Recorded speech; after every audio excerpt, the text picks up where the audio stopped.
When it comes to foregrounds and backgrounds, there are a few things you need to keep in mind. This is especially true if you've never worked in Toon Boom products and say your background is animating in Flash. So for a few moments, I'm going to speak specifically as an animator who used to use Flash.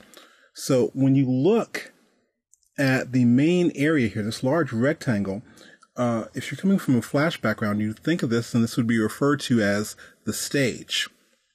Now, I made the mistake for the longest time after moving to Toon Boom and thinking of this again as the stage. So I would try to confine all of my backgrounds, pretty much my entire scene, in this one small area.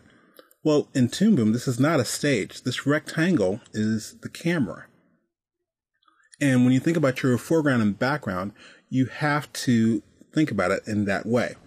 So I'm going to zoom out here, and the foreground and background images, I have them much larger than this area here.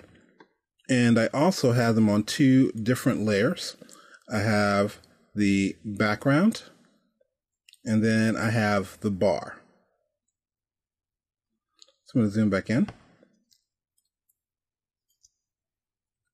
So what I want to show you next is I'm going to go to the top view, and that's basically looking down on this particular scene. And I'm simply going to come over here to my setup and click top. If you do not see this, go to Windows, come down and select top.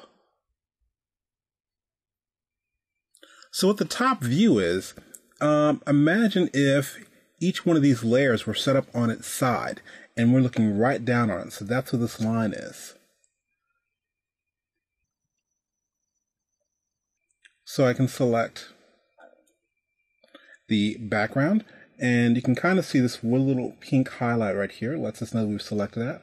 I can also select the bar, and that also lets me know that I've selected it. Now, one of the cool things about working with your foreground and background is the fact that you do have the camera. And when you work on these in tandem, you can get some really cool effects. So what I'm going to do is I'm going to move the bar separate from the background in Z space, or on the Z axis. So what I'm going to do is use my advanced animation toolbar. And if you do not see these are right here at the top. If you do not see these, simply go to Windows, Toolbars, and select Advanced Animation. Now, if I select the Translate tool, over here on the top, I can move our bar forward or backward. So if you notice, if I move it forward, it's getting much larger. And if I push it behind where this line is by default, the bar disappears. Okay, I'm going to undo that, Command Z. And if I come over here and select the background, I can push that further back. And if you notice again, it's changing size because we're pushing it further back in space. Let's undo that, Command Z. Now what I'm going to do is show you the trick that I use most often, whether I'm creating the background and foreground or if I've actually commissioned that out. I will tell the artist to make sure you just draw everything exactly the size you'd like it to be. So even though this is all set up in perspective, these are all the exact same size, and on the Z-axis, they're set up at the exact same plane. What I'm going to do is come over and select this one particular tool called Maintain Size.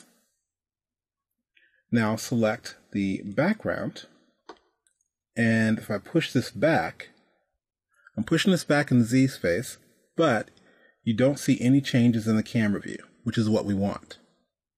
Then I'll select the bar, and making sure I still have Maintain Size selected, and I'll pull this forward a bit. Last but not least, to show you what's happening, we'll add a camera.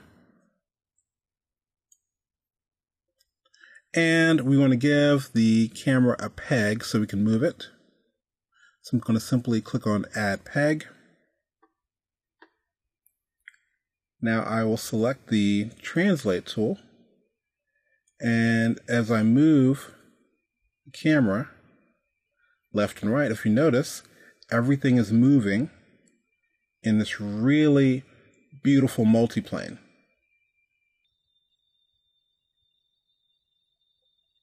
So when you think about creating your backgrounds, make sure you're going to make them larger than what you need. And don't think of it just as a small rectangle. Make them much larger, and that way you can play around more with your camera and using the Z-axis.